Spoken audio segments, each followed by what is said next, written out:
Diamaglobelis მხარდამჭერი აქციის 9-ვე მონაწილე ოლიგარქის სასამართლომ 5,500 ლარით დააჯარიმა. ქუთაისის სასამართლომ ფსიქოლოგები, ჟურნალისტები, მუსიკოსები, აქტივისტები, პედაგოგები მოსამართლე მალხაზ ოქროპირაშვილის სახლთან გამართული მშვიდობიანი და ხანმოკლე აქციის გამო სამართალდარღვევება ცნო და სამოქალაქო პროტესტისთვის ჯარიმა დააკისა. პროცესი დილიდან ხმაურის ფონზე მიმდინარეობდა. ნინუცა კეკელია ჩაგორთვება პირდაპირ ეთერში და გვეტყვის რა ხდებოდა დღეს პროცესზე და რა განცხადებები გაკეთდა მისი დასრულების შემდეგ ისმენოთ. თავდაპირველად უნდა იცოდეს ჩვენმა მაყურებელმა, ამას ვიმეორებდით ჩვენ მთელი დღის მანძილზე, რომ ბრალდება, ადმინისტრაციული ბრალდება, რომელსაც ედავებოდნენ 9 დაკავებულ პირს, რომელთა შორის კარგად ვიცით, რომ არიან მომღერლები, ჟურნალისტები, მასწავლებლები, სამოქალაქო აქტივისტები, ითვალისწინებდა 15 დღიან პატიმრობას და მოლოდინიც არსებობდა ასეთი, რომ 15 დღიან პატიმრობა შეუფარდებდა ივანიშვილის სასამართლო ქუთაისის საქალაქო სასამართლოში განსაჯერის სკამზე მსხდომ პირებს. თუმცა, როგორც ცოტა მოგვიანებით გაირკვა შემდეგ, შინაგან საქმეთა სამინისტრომ დააყენა შუამდგომლობა და მოითხოვა ჯარიმა 5,500 ლარიანი გირაოც ჯარიმის შეფარდების, რაც დააკმაყოფილა ქუთაისის საქალაქო სასამართლოს მოსამართლემ ნინო ქათამაძე, ლადო აფხაზავა, გელამ თივლიშვილი, მაია ცირამოა, მათი კოლეგები, დანარჩენი 5 პირი და დააჯარიმა ქუთაისის საქალაქო სასამართლომ 5,000 ლარიანი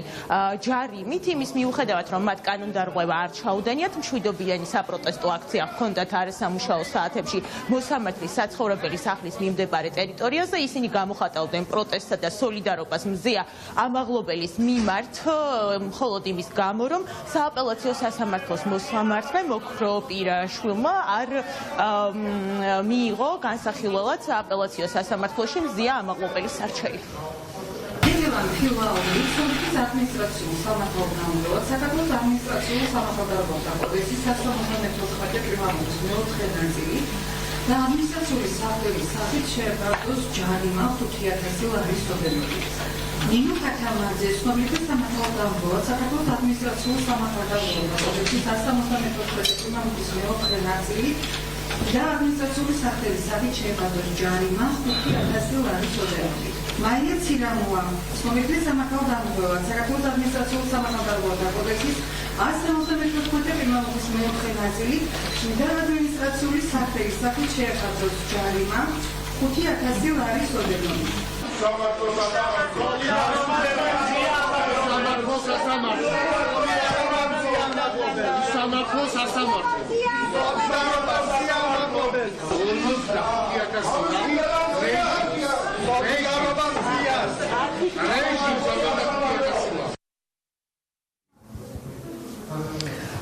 ცხადია, რომ სიტყვის უფლებით ისარგებლეს ბრალდებულებმა, რომელსაც ეგრეთ წოდებულ კანონდარღვევას ედავებოდა შინაგან საქმეთა სამინისტრო, მათ თქვეს, რომ ქართული ოცნების რეჟიმი ამოქმედებს რეპრესიებს და აწესებს შემზღუდავ ნორმებს იმისათვის, რომ გააკონტროლოს მოქალაქეების აზრი და აზრი აქციოს კრიმინალად, თუმცა ძალიან კარგად ჩანს, რომ ამ რეპრესიების მიუხედავად მოქალაქეები არ აპირებენ გაჩერებას და დანებებას და განსაკუთრებით იმ პროტესტში, რომელიც გულისხმობს რეჟიმის ტყვეების და მზია ამაღლობელის გათავისუფლების მოთხოვნას, ცხადია ახალი არჩევნების მოთხოვნასაც, რადგანაც ეს ორი მთავარი გზავნილი და მოთხოვნა არის აი ამ არსებული პოლიტიკური კრიზისიდან გამოსავლის ერთადერთი გზა. მათი სიტყვების უდიდესი ნაწილი სწორად ამას შეეხებოდა და შეეხებოდა მოთხოვნას, რომ მზია ამაღლობელი, რომელიც უკვე 1 თვე არის საპატიმროში შიმშილობს, არის უდანაშაულო, ის დაუყოვნებლივ უნდა გათავისუფლდეს.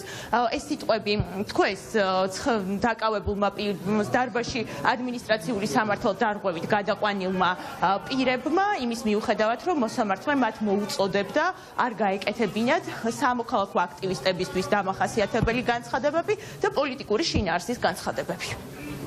ყველაზე მთავარს თავისუფალს, ყველაზე მთავარ სიტყვას აქვს უფლება, რომ თანაგრძნობის სივრცეში იარსებოს და ჩვენ ერთმანეთის მხარდაჭერით უნდა გავიმარჯვოთ ამ ბრძოლაში. ალბათ მადლობა გვეთქმის, იმიტომ რომ ჯარიმა გამოიყენეს და არ გამოიყენეს 60 დღე ჩვენს მიმართ, თუმცა ყველას ჩანთები უკვე ჩალაგებული ჰქონდა და მზად ვიყავით ამ ბრძოლაში, რაც არ უნდა სასჯელი მიგვეღო, ბოლომდე გავყოლოდით. პოლიციელებიც იყვნენ, რომლებიც არ მოვიდნენ, არ გაგვაფრთხილეს, ამაზეც ბევრი არ მიგვითითეს ამის შესახებ. ჩვენ ვიფიქრებდით და მე პროტესტი ჩემთან დარჩებოდა, მაგრამ რაიმე გზას ვიპოვიდი, მაგრამ იცით მე რა რისკებს ხედავ, რომ ჩვენ პროტესტის გამოხატვის თავისუფლების ყველა გზას გვიჭრია ნელა-ნელა. ადმინისტრაციული კანონდარღვევის 174 პრიმა მუხს ედავებოდნენ გასაჯდელის სკამზე მყოფ მომღერლებს, სამოქალაქო აქტივისტებს, მუსიკოსებს, ფსიქოლოგებს და ასევე მასწავლებლებს, თუმცა შინაგან საქმეთა სამინისტროს შუამდგომლობაც იყო ასეთი, რომ ჯარიმა დაკისრებოდათ მათ 5000 ლარის ოდენობით, გათავისუფლებულები არიან ცხადია და აღარ შეეფარდათ 15 დღიანი პატიმრობა, რადგანაც ეს შუამდგომლობა მოსამართლემ დააკმაყოფილა, თუმცა ივანიშვილის რეჟიმის ახალი კანონმდებლობით თუ კი ეს დანაშაული იქნება განმეორებადი, მაშინ მათ უკვე 60 დღიანი ადმინისტრაციული პატიმრობა და ნებისმიერ მოქალაქეს 60 დღიანი ადმინისტრაციული პატიმრობა და ან 5000 ლარიანი ჯარიმა დაეკისრებათ. მადლობა ნინუცა, ეს ნინუცა კეკელია იყო. ერთი თვეა შიმშილობს მზია ამაღლობელი. სინდისის პატიმარი ისევ კლინიკაში რჩება. ვივამედის დირექტორის ზურაბ შაიძის ინფორმაციით, მას შემდეგ რაც ამაღლობელს მოსალოდნელი გართულებების შესახებ აუხსნეს, მან ექიმის რეკომენდაცია გაითვალისწინა და კლინიკაში დარჩენას დათანხმდა. ჟურნალისტის ჯანმრთელობის მდგომარეობა უცვლელია. ჟურნალისტთან კლინიკაში დღეს მისი ადვოკატიც იმყოფებოდა. პარალელურად შიმშილობას განაგრძობს თემურ ქათამაძეც. ბათუმელი მედროშე 25 დღეა შიმშილობს და პროტესტის ამ ფორმით სოლიდარობა უცხადებს მზია ამაღლობელს. დღეს დილიდან ჟურნალისტებთან ერთად გავიარეთ ეს ყველაფერი, შესრულდა საკონტროლო კვლევები, ნანახი იქნა სხვადასხვა პარამეტრები, ლაბორატორიული კვლევის შედეგები და ამ შედეგების შედეგად ჩვენ შევხვდით კიდევ პაციენტს, აუხსნით მისი მდგომარეობა, აუხსნით მონიტორინგის აუცილებლობა და იმ მოსალოდნელი გართულებების შესახებ, რაც უკავშირდება ზოგადად ამდენი დღის შიმშილობას. უნდა გითხრათ, რომ ქალთომზია საკმაოდ გონიერი ადამიანია, აბსოლუტურად ადეკვატურად აღიქონს ამას ყველაფერს. მან გაითვალისწინა ჩვენი რეკომენდაცია და უგრძელდება მონიტორინგის პროცესი ჩვენი კლინიკის პირობებში. ზეწოლა მოშიმშილე პატიმარზე ირკვევა, რომ სამოქალაქო აქტივისტთან ნიკოლოზ ჯავახიშვილთან, რომელიც უკვე 7 დღეა შიმშილობს, ოჯახთან შეუთანხმებლად შევიდა ადვოკატი დავით გამყრელიძე და სთხოვა ეღიარებინა დანაშაული. ინფორმაციას 20 წლის ახალგაზრდის ადვოკატი გუჯა ავსაჯანიშვილი ავრცელებს, რომელმაც თავისი დაცვის ქვეშ მყოფი დღეს საპატიმროში მოინახულა. ავსაჯანიშვილმა ნიკოლოზ ჯავახიშვილის წერილიც გაავრცელა. პატიმრობაში მყოფ აქტივისტთან კონტაქტს ადასტურებს დავით გამყრელიძეც. ჩემთან 7 თებერვალს შემოსული იყო ვინმე დავითი. გამეცნო როგორც ადვოკატი, რომელიც არ იყო ჩემი ოჯახის მიერ დაქირავებული ან შემოგზავნილი. დაახლოებით 9 საათის განმავლობაში მარწმუნებდა, რომ მეღიარებინა ის დანაშაული, რომელიც არ ჩამიდენია და სხვებისთვის დამედო ხელი. რა თქმა უნდა, მან ჩემი დარწმუნება ვერ შეძლო. ასეთი არაკაცური საქციელის ჩადენის და ტყუილად დანაშაულის საკუთარ თავზე დაბრალების, როცა მსგავსი არაფერი ჩამიდენია. არ ვიცი რა მოტივი ჰქონდა ამ ადამიანს, ან რა განზრახვა ამოძრავებდა.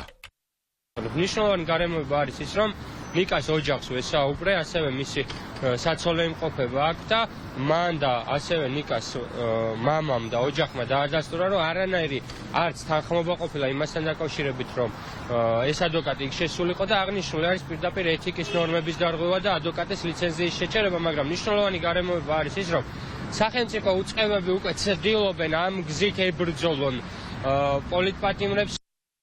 ითხრებენ მას, რომ მე ყავს მეთქი ახლა ადვოკატი. უპატრონოდ ყوانა ხარ, ყავს ადვოკატი, იმიტომ რომ ომარმა ეკუთხოვა ზუსტად. გაარკვიო რა დღეშიო, იმიტომ რომ შიმშილობდა ეს ადამიანი. როგორც აღიარებას კი არ ვთხოვდი, ოკმელაშვილის მაგალითი უცხარი აგე რა.